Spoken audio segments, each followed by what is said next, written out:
Hello everyone, welcome back to Black Heaven, a necromantic dating sim. Let's go ahead and continue. And now we are pursuing Rue. You descend the steps of the library and start walking around the edge of the quad, making your way to the faculty building.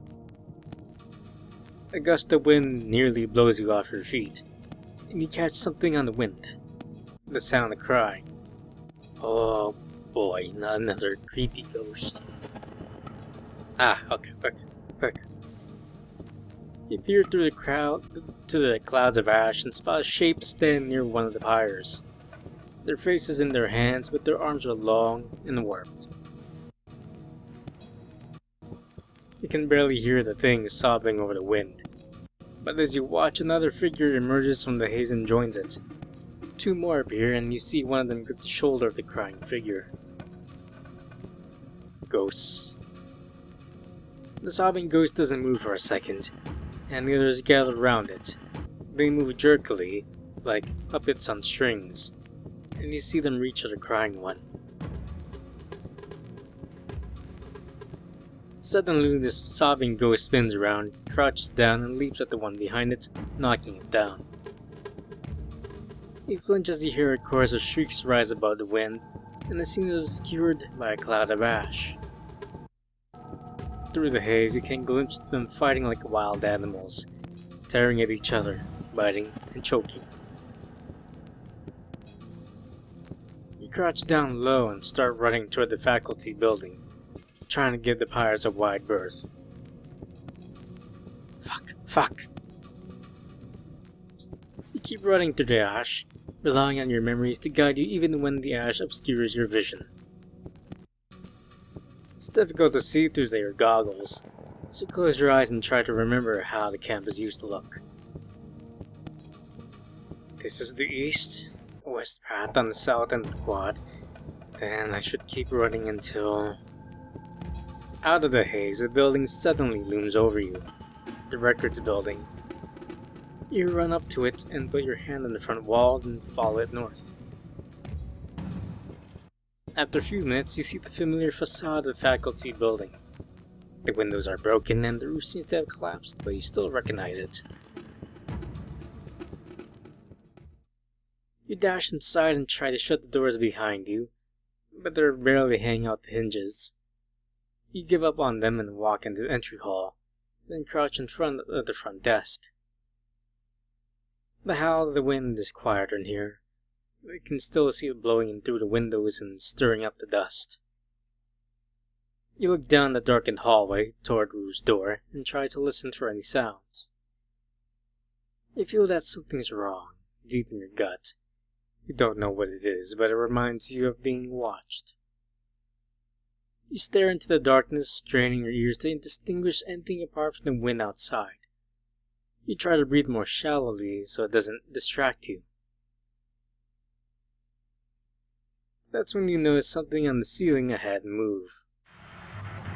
You hold your breath and widen your eyes, trying not to make a sound. There's something wet and glistening covering the ceiling, like slime. You can see strands of it above your head. The thing in the ceiling twitches, and you realize what it is. An eye. You see another one open on the wall ahead of you, with them seem to glow softly in the dark. Aha, yes, that little damn thing she was doing in her room. There's a wet sound like a rack of ribs being cracked open, and you hear several voices speak as one. Who is there? Who is that? Oh no, not another choice to make. I'm going to die. Well, we could stay quiet, you know. Fuck, I don't know who or what's out there. I'm gonna stay quiet and hope I can't see in the dark. There's another squelching noise and you hear something shuffle around. Trespassers, flee now or be consumed. Oh, it's polite. The hell is speaking? Sounds like there are multiple voices. You peer around the side of the front desk and try to catch a glimpse of whatever's down the hall. It's a ghost, maybe I can... You see little glimpses of movement near the walls, and you realize they're teeth. The hallway is covered in flesh, and embedded in it are dozens of mouths and eyes. You hear a chain of slow footsteps, and the sound of whispering voices grows louder. Kill it before it kills. Show them we have nothing to fear. Careful, careful. You see something move in the darkness of the hallway, the silhouette of a face. Through the shadows you can see glistening red flesh covered in misshapen faces. It has 3 arms and seems to be hunched over. Black ichor drips from its orifices. Ugh. You know what it is. I do know what. Flesh in the tub. Spread. With a groan, the figure begins to writhe and convulse. Its chest bursts open and its intestines uncoil onto the floor. God damn it, Rue, what have you done? You jerk and rise like a giant snake and shoot toward you. Before you can react, things' intestines wrap around you and drag you from your hiding place. You claw at the floor, but catch only splinters under the remains of your fingernails. You feel yourself being pulled closer and closer, until your leg disappears into things' hot, dripping chest cavity. Aha, we died. No, please! Ah!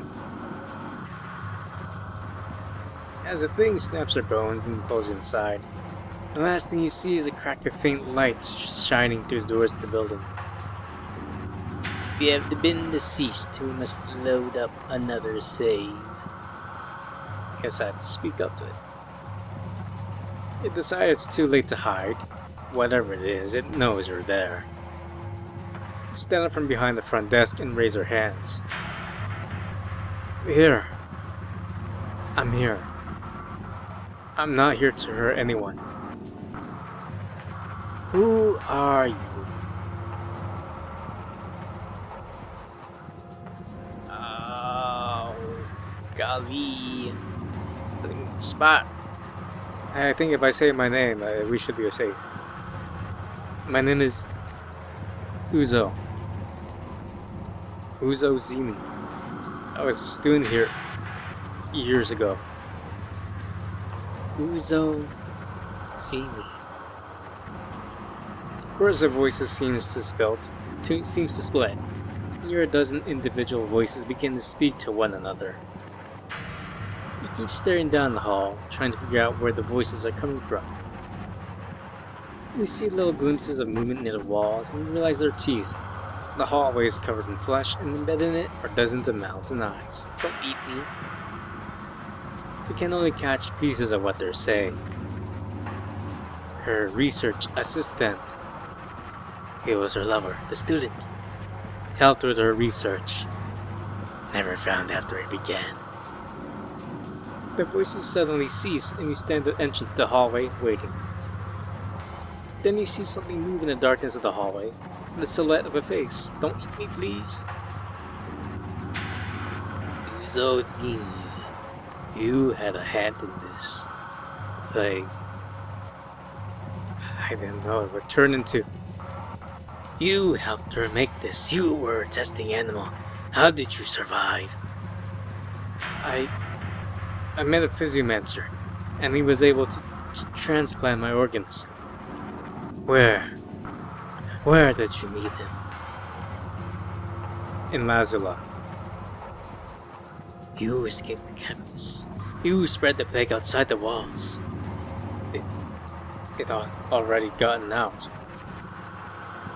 Through the shadows, you can see glistening red flesh covered in misshapen faces. It has 3 arms and seems to be hunched over.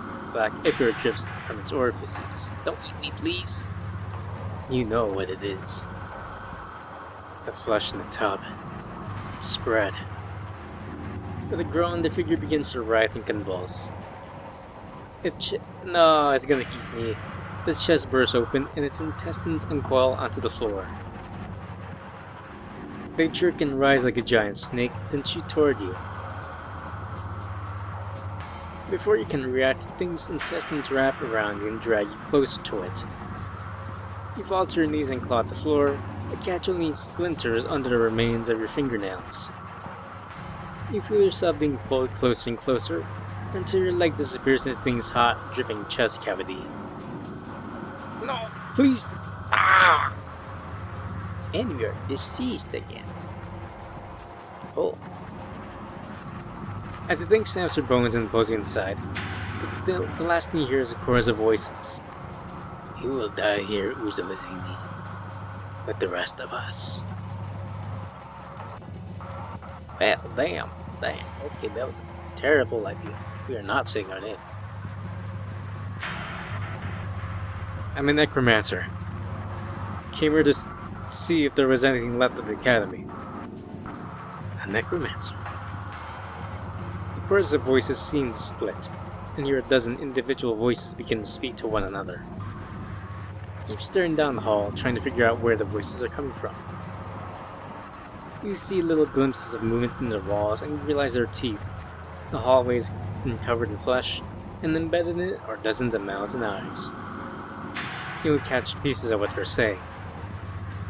Take us away from here. Eat us, consume our souls, take us in this grim wire.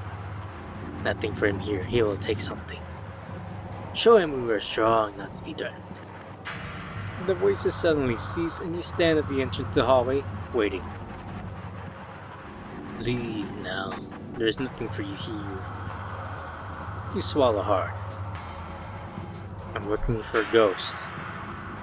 A specific one. She used to be an instructor here. If you help me find her, I'll leave you alone. What instructor? What name? Ryu Okazi. There's a torrent whispering from the flesh-covered walls, and you see more eyes open. What did you say? Ryu Okazi. She was a teacher here. I'm looking for her ghost. From the end of the darkened hallway, you hear a door unlock. Is that her? As soon as I find her ghost, I'll go. You hear a chain of slow footsteps, and the whispering in the voices grows louder. You see something move in the darkness of the hallway. The silhouette of a face. The voices fall silent and then speak together as one. If we had Rukazi here, we would tear her apart. She made us like this. She is to blame for everything. If you tell me where she is, I'll make her suffer to prepare her for what she's done. Why do you want her? I want to extract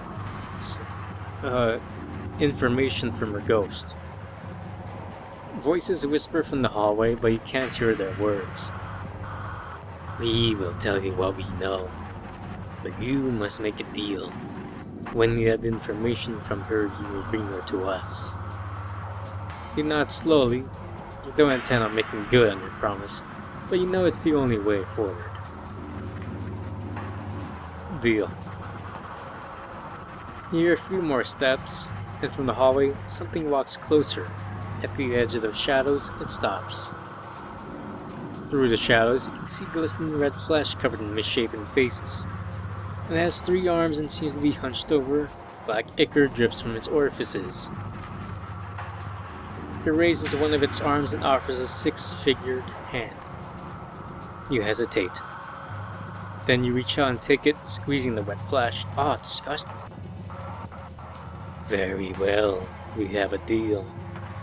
She escaped the infirmary and had returned here, but she had changed. She killed some of us. Pain.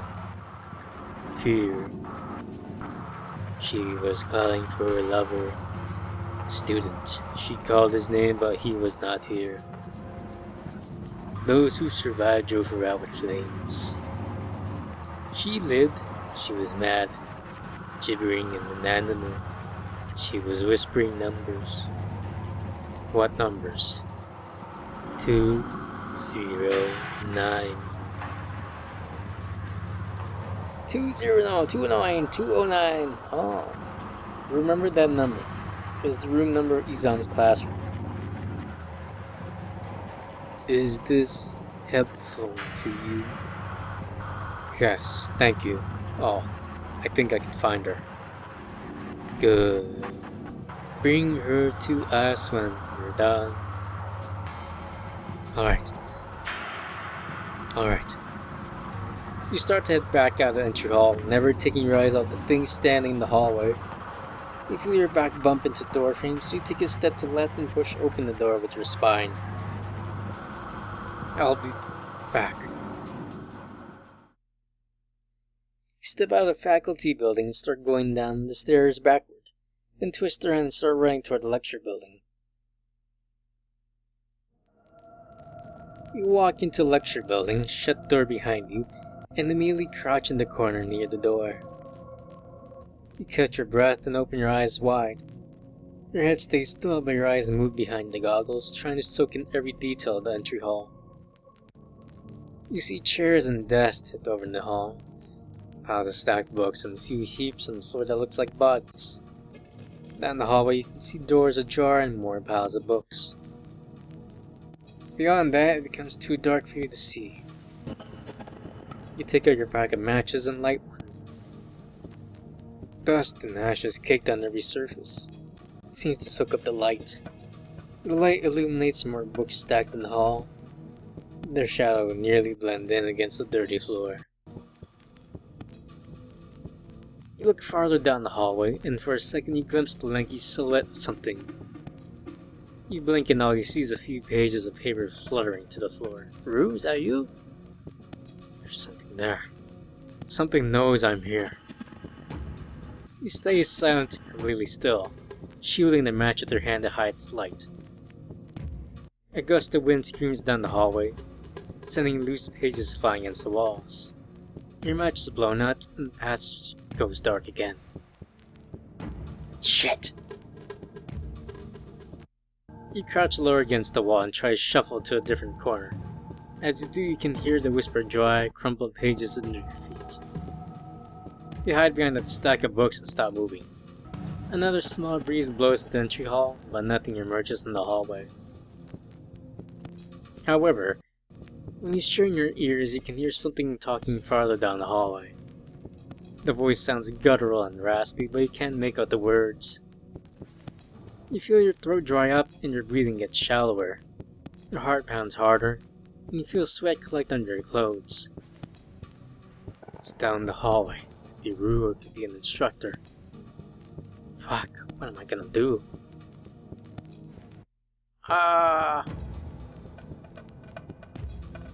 Time to die again. Let's see. Lights on the pages. Let's lights on the pages. You reach up and grab a book from the stack in front of you, then start slowly and quietly tearing out the pages. However, as soon as you rip out the second page, you feel another gust of wind blow down the hallway and hear a stack of books tumble to the floor. Shit, did I? Cold fingers wrap around your wrist, then you freeze. Something sharp presses against your neck, and you feel a drop of blood slip down the skin of your neck. Don't rip my books. Rue? Before you can speak, the blade at your neck presses harder, and you can feel it bite through your skin and muscle. You choke as the edge slices through your throat and severs your spine. Oh, we died. Darkness envelops you. Damn it, Rue, why'd you kill me? I was just trying to get some light.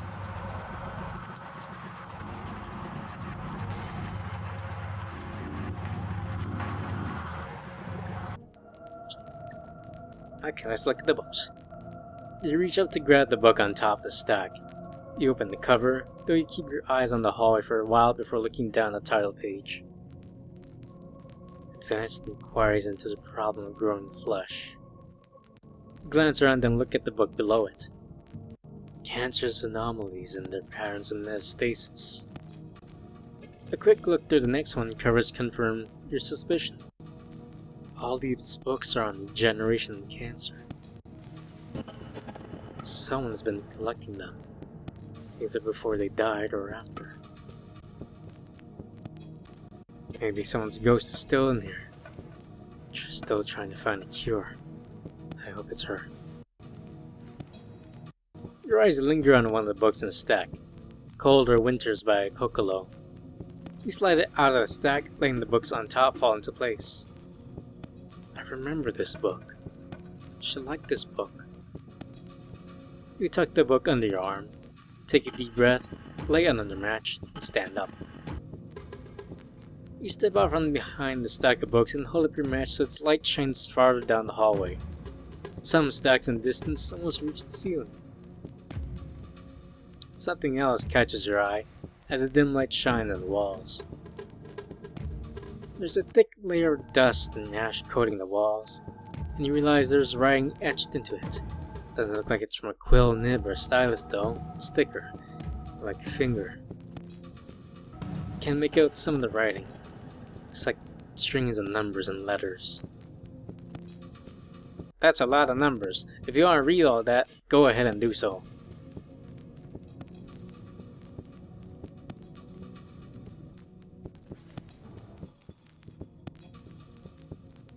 Alongside the writing are diagrams etched into the grime, spell maps, geometric designs, and complicated equations. Pages from books are impaled on the walls with jagged remains of styluses. Some of the pages are vaguely familiar to you.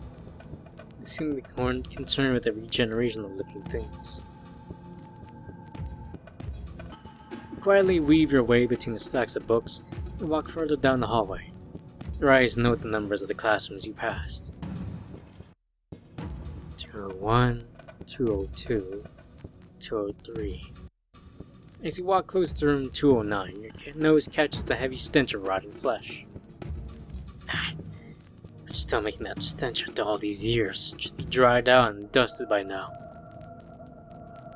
You look around the hallway, trying to find a reason to avoid going to room 209 just yet. As you look at the scattered madness on the walls, you sense something. You walk back to the beginning of the hallway and look more closely at the pages that paper the walls. You notice that the pages close to the beginning deal only with early stage cancer symptoms, while the ones further down in the hall deal with metastasis. With each forward step you take, you feel the pattern emerging. All the notes are organized according to stages of infection, from the beginning to... You stop outside the door to room 209. It's at the end of the hallway, and you see a gaping, ragged hole in the wall exposing the inside of the classroom. A trail of dried black ichor leads to the hole, and it's completely dark inside the room. You feel a new type of dread seep into you. One of those things is here. You listen, but there's no sound coming from inside the classroom. No breathing, no movements, no flutter of paper, only darkness. You slowly reach out your arm, letting the flames light fall inside the classroom. You catch a glimpse of hundreds of books, all arranged in concentric circles on the floor, and the hulking mass of flesh at the center of all. Let's take a good look at this blob of... Oh no, that's disgusting. There's a lot of eyes and limbs. Rue, is that you? What have you become? Is that... As you lean forward to get a better look, you feel something grab your hand. You look down and see a pale hand on your wrist. Long metal blades extend from its fingers and glint in the light. You raise your eyes just as the thing blows out your flame, filling your mask with the smell of rotting flesh. Everything goes dark, but you still feel the thing's hand gripping yours. You try to take a step back, but the thing pulls you forward, through the hole in the wall. You fall forward and land face first on the books scattered on the floor. In a panic, you get on your hands and knees and try to crawl back through the hole into the hallway. But when your hands run over the wall, searching for the jagged edge of the hole, you find only smooth stone. You stagger to your feet in search of the opening. Instead, your hands find a knob to the door. You twist it, but it's locked. You kick at the door, but you immediately realize you're far too weak to bust it down. The smell of rotting flesh is overpowering, and you have to take shallow rest to keep from vomiting. Even when you breathe through your mouth, you can taste it on your tongue. Finally, you turn around and press your back against the wall. Your eyes are wide, but there isn't a speck of light anywhere. You hold up your hands in front of you and whisper into the dark. Rue? Are you here? The only reply is drawing a sound like filling the empty room. Rue Okazi. Professor Okazi, are you in here? You wait, but there's only signs and darkness. You try to take a deep breath, but you almost choke on the stench. Before you can stop yourself, you're doubling over and clutching your throat, hacking and choking uncontrollably. When you finally clear your airway and take a full, gasping breath and feel long, thin blades on your neck. From the darkness, you hear a dry, rasping whisper, like the sound of paper rustling. Anastasis, thermal lesions, respiration. You raise your head slowly, feeling the blades gently slide against your neck. You hear the fabric of your hood splitting as the seams are severed. It sounds like curved by a horse. Slowly, the blades move down your chest, toward your belly button. Fluid in lungs. Advanced stage. New tumors. Transplant stitches. Vivisection. Efficient.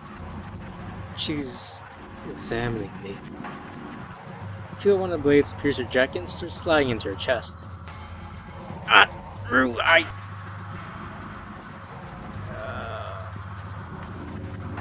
No, it's me, Uzo. It's me. It's me, Uzo! Uzo? There's a hint of surprise on the ghost's voice, but when it speaks again, all you hear is hatred. Oh no, I fucked up. Liar. The blade slides in deeper and you feel it pierce your flesh and pass between your ribs. You feel the blade pierce your lung and gasp. You can feel blood swelling up around the incision and soaking into your clothes. Liar! Liar! You cough and feel blood spatter out of your mouth. Rue, please. You gasp again and slip into oblivion. Oh, I died. You won't get me this time, Rue. I will survive. I'm here to help you. The blade pauses against you. You can feel blood welling up around its edge and soaking into your clothes. Help? Research. I'm a scholar. Scholar? I'm a physiomancer like you. I studied flesh regeneration. The blade is lifted away from you and you fall to your knees. You clutch at your chest. You can feel the wound through the rip in your clones and the wet blood stain. Let's see what Rue looks like. Oh god. Oh god. You hear the thing walk away, its feet rustling the pages as it steps on the open books. You hear more rustling, then it comes back. You hear a book drop to the ground in front of you. Page 155. What? Read. 155. Can't see in the dark. You reach into your satchel for the box of matches and start to pull them out. Can I light the thing's hand suddenly grabs your throat and slams your head against the wall. No matches, no fire. You wrap your hands around its lanky arm and try to keep it from choking, but its grip is tight. Okay, no matches, no fire.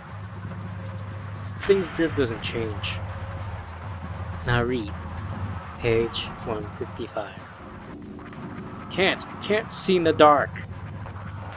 The hand around your throat loosens and lets you go. But as soon as it does, you feel a clammy, bony hand cover your eyes. See? You close your eyes and try to calm your beating heart. You strain your eyes behind their lids, but all you see is blackness. Then suddenly you feel other eyes open. You can see the room from a dozen different angles, as if you're perched on the ceiling and the walls. You can see the geometry of the room, the corners, the parallel lines, even the way the eaves repeat across the ceiling like triangles being tessellated across space. You see yourself pinned against the wall, but your body is a massive complicated geometry, intersecting lines and curves, circles, and spheres. As for the thing holding you, you only see a hole with the silhouette of a person, like a warped, human-shaped window into another realm. Through the hole, you see thousands of nested circles spinning. The longer you look, the more you realize that the curving spaces between the circles are themselves filled with circles, and so on for eternity. Your vision becomes drawn to the center, where you see an eye looking back at you, and the entire pattern becomes a weaving, spinning gasket of eyes. Oh god. The vertigo is enough to make you nauseous, but seeing it through a dozen eyes, it makes your mind feel like it's being pulled apart at the seams. Do not look at me, read! You look down at the book and realize you can read the dense, spidery text, as well as the intricate diagrams on the facing page. The process of senescence can, in theory, be held slowed or even stopped entirely, but the necessary metabolic limitations are steep. Yes, good. Things grip on your throat loosens, then lets you go. You stay frozen against the wall, breathing hard. You blink and your vision returns to normal. You let loose a sigh and let your chin drop to your chest. I have to do something. I need to show you a book I found. From the darkness you hear the thing grunt. What? What book? You pull out the grimoire no eyes gave you and hold it in front of you. It's another Fusimancer gave it to me. I think it'll be helpful. Take a look. You hold your breath and listen to the thing breathing. Come on, just open it and touch the page. What kind of book? Book of medicine? You feel the cover being lifted off the grimoire. You bite your lip. Then the shriek rips to a darkened room. Something knocks the grimoire out of your hand and you hear the thing stumble backwards. Fuck! You immediately duck down and search the floor for the grimoire, but the ground is covered with scattered books. You hear a thud and hear the thing's voice scream from overhead. Liar! Cage! Death! Go away! Get away! You keep blindly searching the floor, desperately hoping your hands will recognize the leather cover of the grimoire. Seconds pass and you let out the groan of frustration. Above you, the thing keeps screaming at you. Get out! Liar! Leave! Go away! You reach into your satchel and find a box of matches. Before the thing can stop you, you slide open the box, pull a match and light it. Ooh, rude. The match head flickers to life and you look at the ceiling. Something tall, pale and lanky is pressed against the ceiling, its bony arms and legs staying out against the dark. Let me take a good look at Rude's ghost. Damn, Rude, your ghost is kinda hot. I would smash. Not gonna lie.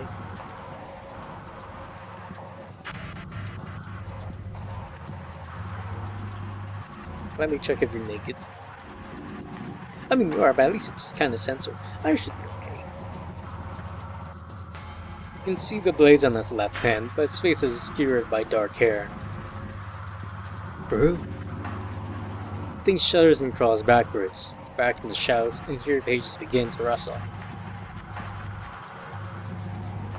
You watch the books piled around you start to flutter as if caught in a gale. Hundreds of pages rip free and fly up toward the ceiling. They cover the thing's flesh like bandages, and soon you can no longer see any trace of its skin, only yellow paper. The thing crawls deeper in the shadows of the ceiling and hisses. Go away. Leave me alone. Leave me alone. You lower your eyes from the ceiling and quickly glance around the room. You can see the concentric circles of books on the floor more clearly, as well as the hundreds of pages that paper with the walls. You spot the grimoire near your right foot, snatch it up, and tuck it under your arm. The blackboard is filled with thousands of overlapping diagrams and figures, and you see a large dried bloodstain in the middle of it. At the center of the room, a hulking corpse sits, its flesh rotting off its bones. You know, I thought that hunk of meat in the middle was rude, but at least You know, looking at Rue right now, delicious. You quickly count 6 giant malformed arms. It's more slug-like than human, and it's covered in thousands of half-rotted eyes. You stare at the giant corpse, and you realize you recognize it. You hear something that sounds like a soft breath, and you move your head just in time to dodge a rusted scalpel as it slices through the air and embeds itself in the wall. You look up at the finger of the ceiling, whose arm retracts into the shadows again. Leave, now. Try to... we threaten her with fire, and then...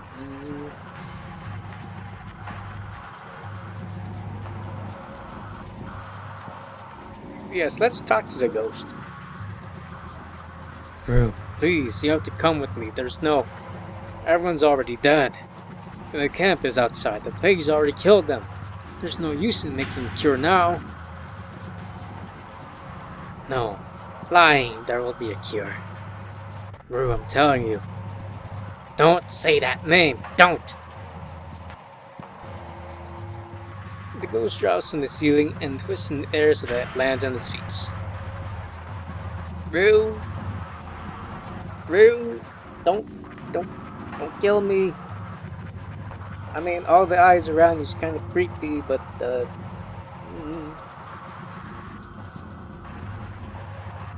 leaps towards you and cocks back its hand with the blades ready to strike. It stops a foot away from your face and hisses. The magic hand wavers as a subtle gust blows through the room. Leave. Now. I can't. Not without you. I can take you away from here. I'm not leaving. Grit your teeth. Do you want to see Uzozini again? I know where he is. The ghost's eyes narrow. Uzozini. I met him. He told me what he did. He told you everything.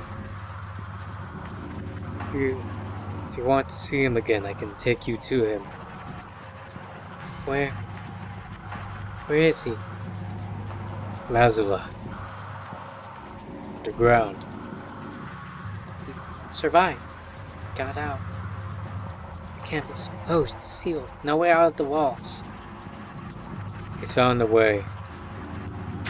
I got in there. And I can get both of us out. How?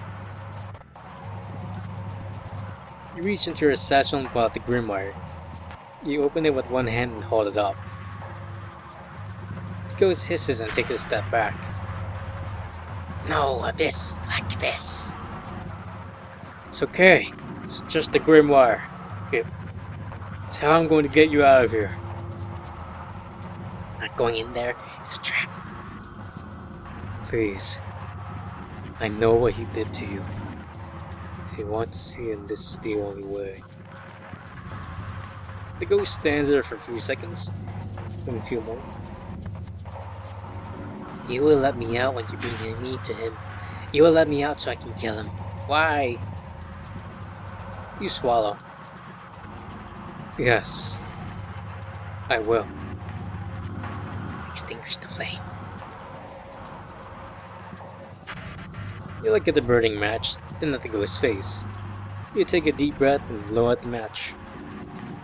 You hear a chain of footsteps rustling across the paper on the floor, and feel a light bump on the grimoire as the ghost touches it.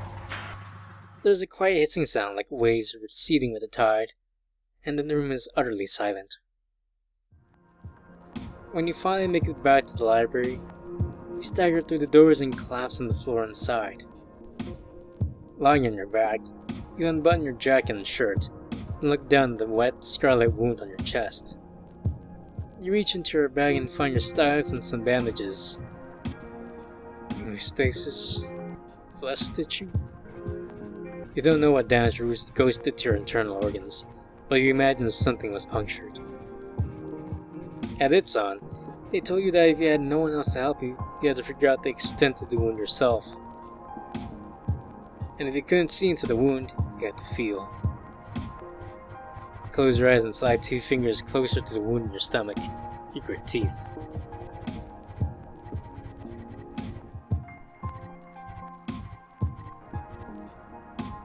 After what feels like hours, you close up the wound.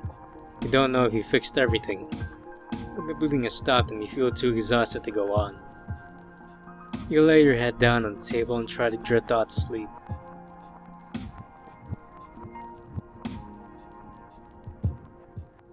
When you wake up, you swallow the old, stale saliva in your mouth and sigh.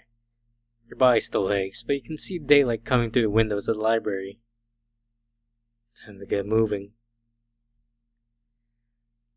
Alright, Izaki. Last one.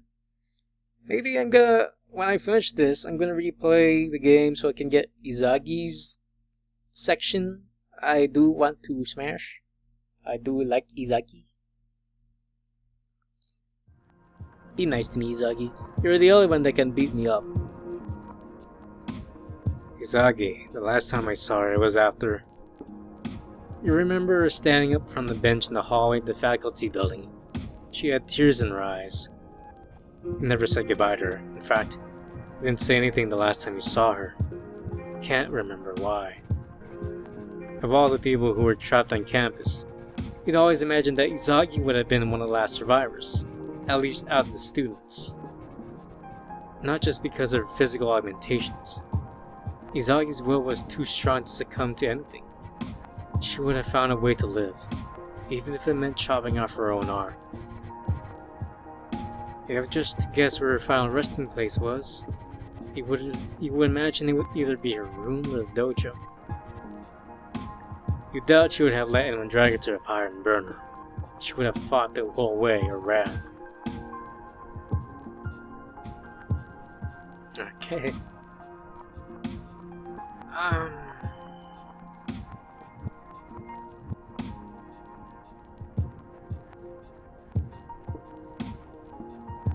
Let's try her dorm room first. Maybe the dojo? Let's check the dojo. I'm curious how it looks now. If her ghost would end up anywhere, it'd probably be the dojo. She spent so much time there that'd probably be the most familiar place. You get up from the table and gather your strength, then head for the exit of the library. You push open the doors and walk down the steps, and start heading toward the dojo. The ash blowing across campus picks up, and you shield your goggles from the swirling clouds moving across the scorched earth. Soon you're engulfed in one of the huge banks of dust and ash. You stop and take a knee, looking around for any trace of light. You wave your hand in front of your face, but all you see is darkness. I wonder what would happen if I gave, at least the mannequin head. Imagine that it's best to hunker down during these kinds of blackouts, mostly because you're likely to lose your way if you try to keep walking through them. You close your eyes and listen for any sound, a groan, a footstep, or any other sign of ghosts nearby. It's difficult to hear over the shrieking wind, but it's possible to hear things in the lulls. You just hope your filter mask isn't getting too clogged. You only have a couple more of them. If you run out, you're dead. Even if you don't breathe in a lot of cancerous air, the sheer amount of ash will be enough to suffocate. You sigh and try to push the thought out of your head. You can feel your body ache and throb, especially your feet. Suddenly you hear howling. Go away. You open your eyes and lift your head. You peer through the ash and you spot a figure sprinting across the path ahead. A young woman with long, unkempt hair and a strangely long neck. She disappears into the fog, but you can still hear her panting. Soon you hear more running feet and gasping breaths. Two figures emerge from the ash, moving fast. Their bodies are warped with pale, bulging flesh, long, muscle arms, and no legs. Their heads are dominated by huge mouths. You don't see any eyes or noses. They swing themselves forward with their muscled arms, clawing their way after the woman. You stay completely still and stare at the two hunters as they move past. You blink once and they're gone. You stay there for a few more seconds to make sure they don't come back, then get to your feet. You keep your head down and start shuffling forward, swiveling your head to catch any glimpses of other figures in the ash. You hear another howl, but it seems like it's far away. Keep moving, just keep moving. Doesn't matter if I go the wrong way, I have to get out of this. You cough as fine particles of dust collect in the back of your throat. You break into a run and try to stifle the sound of your coughs. After a few sweaty, tense minutes, you start to perceive dim light shine through the dust and ash. You see the outline of the dojo and run for the steps. Still keeping an eye out on your surroundings, that's when you hear a growl behind you. You freeze and slowly turn around. Oh, fuck off. One of the legless torso things appeared to the ashen haze, seemingly gazing at you with its giant mouth and smooth, eyeless face.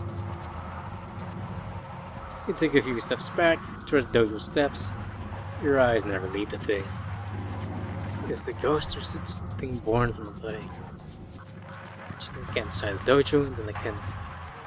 The train of thought is interrupted by a thing tilting back its head and letting loose a long, shrieking howl. Fuck.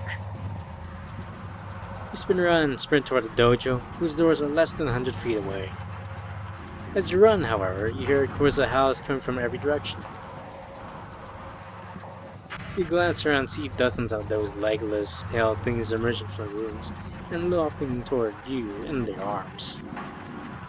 In the second or two it takes for you to realize what's happened, something inside you realizes it's already too late. We died. Won't be fast enough. A pack of pale things swarms around you, and one leaps toward your chest and knocks you down, and as soon as you try to get to your feet again, another one slams into you. Now on the flat of your back, you look up and see a dozen drooling mouths with yellow and misshapen teeth, panting hot, stale breath on you. One of them pins her arm against the ground with its arm and loots another howl. Then the rest begin to tear into your chest, ripping through your clothes, your skin, and then your ribcage. You scream as loud as you can, but there's no breath in your lungs. A giant mouth perches over your head and tears off your mask. The last thing you feel is its jaw closing around your skull and cracking open like a walnut.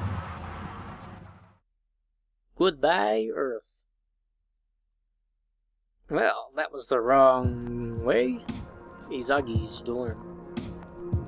She'd probably holed up in her room. And for ghosts in there, it's probably the best place to look for clues. I bet she's in that little hut she made in by the river. Where me and the leaves smashed.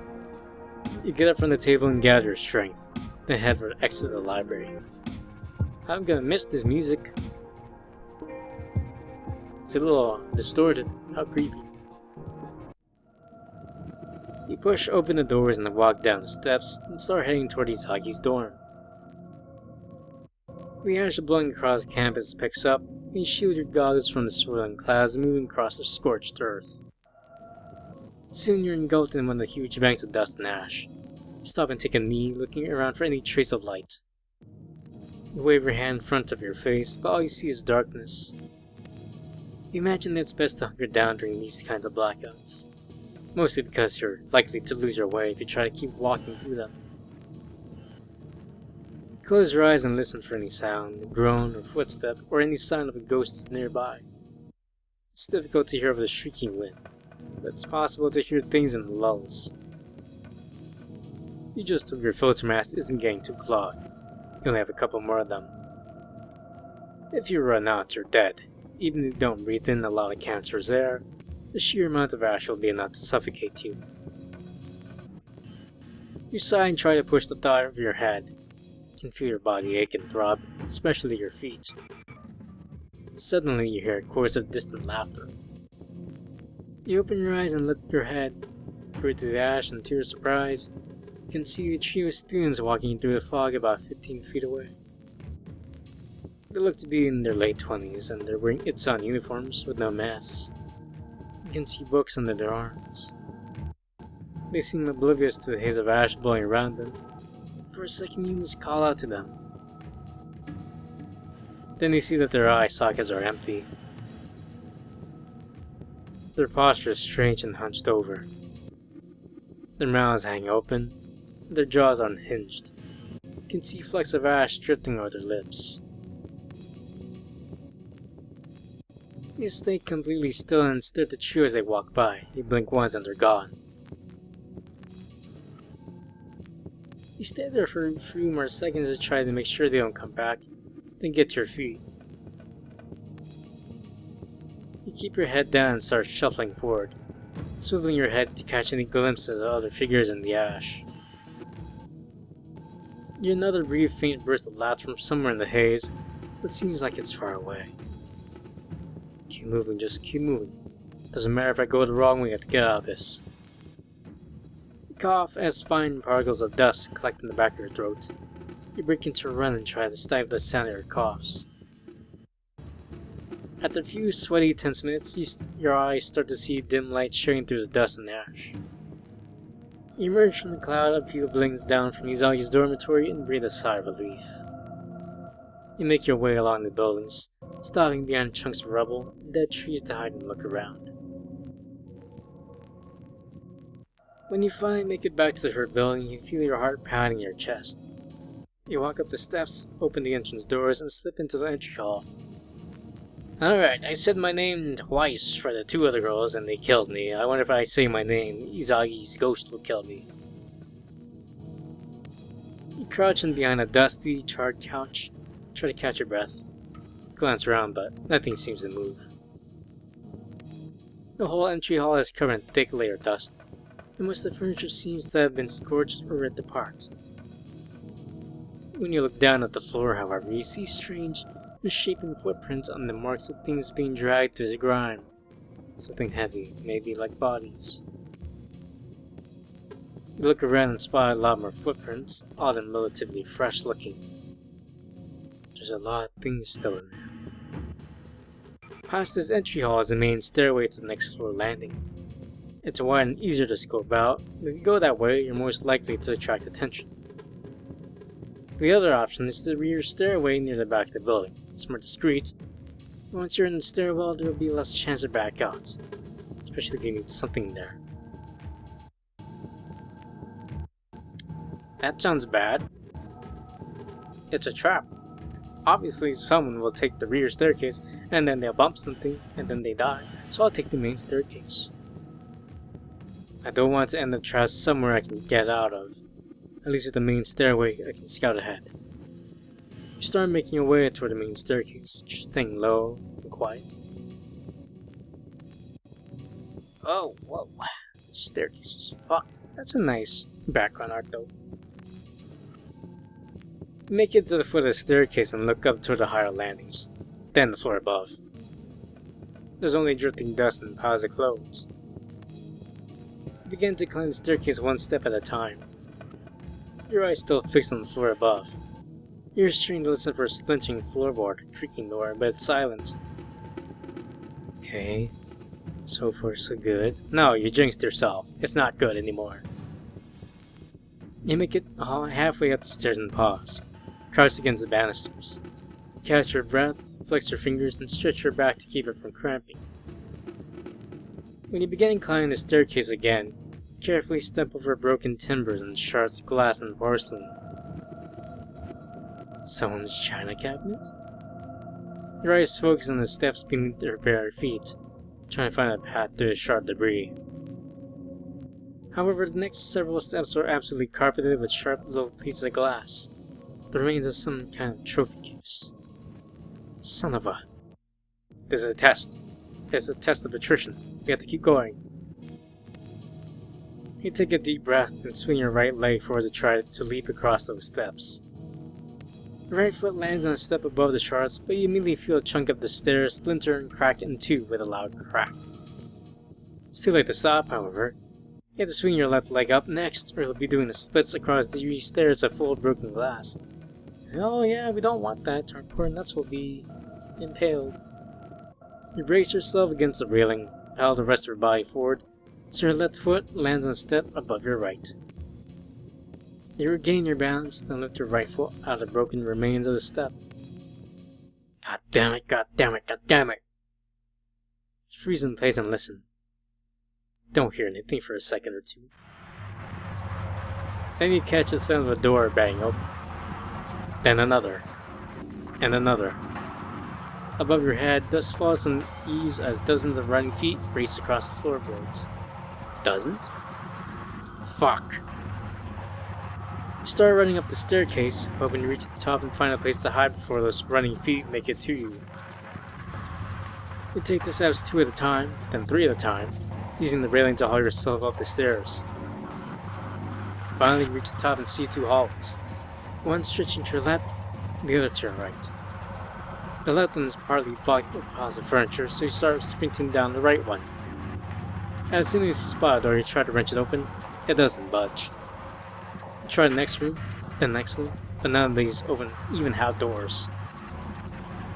Damn it, damn it! You look up the hall and see something standing behind, half hidden in shadow. It has the shape of a person, but it's hunched and writhing. You take a step backward, and slowly turn around. Oh, come on! Something else is standing at the other end of the hall. I say, right? Okay. Ghosts. You hear an ear-piercing shriek from behind you, and immediately lunge toward one of the closed doors, slamming your body against it. You can see the ghost ahead breaking to run, its arms dangling at sides, its mouth open wide. You can see that it stores a line of shadowed eyes. Ew. You ram your shoulder against the door again, and hear it splinter a little. Come on! You back up one last time, throw yourself forward, and bounce out the door. Oh hell! You rest your head on the weathered wood and shut your eyes as the shrieking from the ghost closes in. Save me, Izagi, save me! You feel hands grab your arms and wrench them out of your shoulder sockets, and start tearing the tendons. Ow! You clench your eyes tired and scream, but it's drowned out by the late shrieks of the ghosts as their mouths close around your neck. You feel their crooked teeth dig into your skin, they bite chunks of flesh out of you. Your throat fills with blood and your screaming is quickly choked out. We have died. You collapse to your knees and feel your mind slip out of consciousness and into merciful oblivion. I am dead. Okay, rear staircase it is. I don't want to wake up every ghost in the building by going up this main stairway. Rear stairway is the smarter bet. You step slowly and start to head down one of the halls, toward the back of the building. You pass empty lounges and the gutted remains of the kitchen, all while trying to avoid knocking over the junk strewn across the floor. And, unfortunately, I have to stop here, but if you are enjoying this like I am, please leave a comment on what you think so far. If you want to watch more of this visual novel, please check the playlist down below. And if you want to watch more visual novels, please check my channel down below. Thank you, and take care.